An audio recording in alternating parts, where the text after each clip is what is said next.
Frankie Corrado here for the first of a couple of appearances on the show. First of all, good to see you, pal.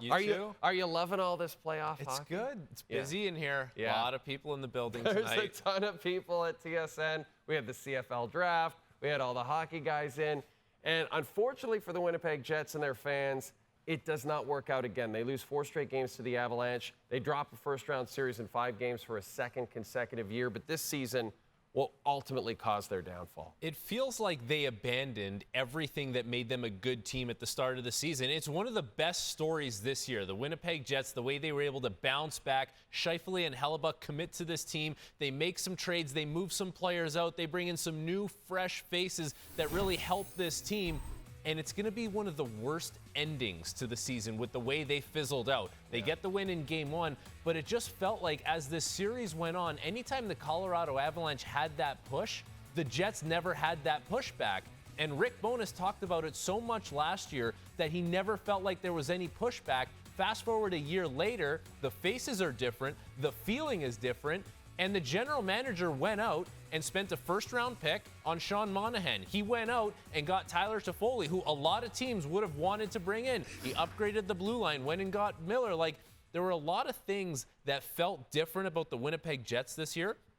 But ultimately, it really comes down to them abandoning the defensive game that made them really good throughout the season. They didn't find a way to do that against the Colorado Avalanche. And one of the best stories kind of goes to waste here as they fizzle out in the playoffs. And you said it. They add all these pieces. You mentioned Scheifele committing to the team. Hellebuyck commits to the team.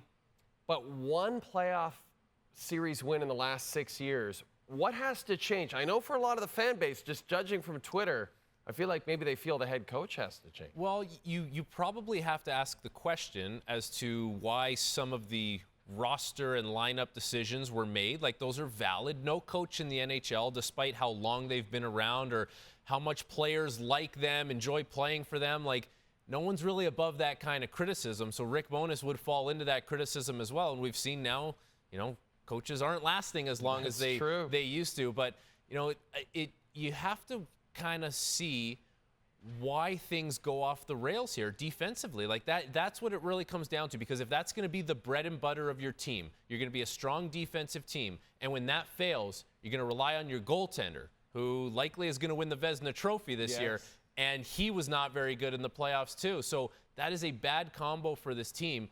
Ultimately, if you had the fall safe on your goaltender and he was really good and he was at the top of his game, you wouldn't feel so bad about the defensive lapses, but both of those things compounded together is not a good combination for the Jets. Yeah, hard to believe Georgiev outplaying Hellebuyck in any playoff series, but it happened.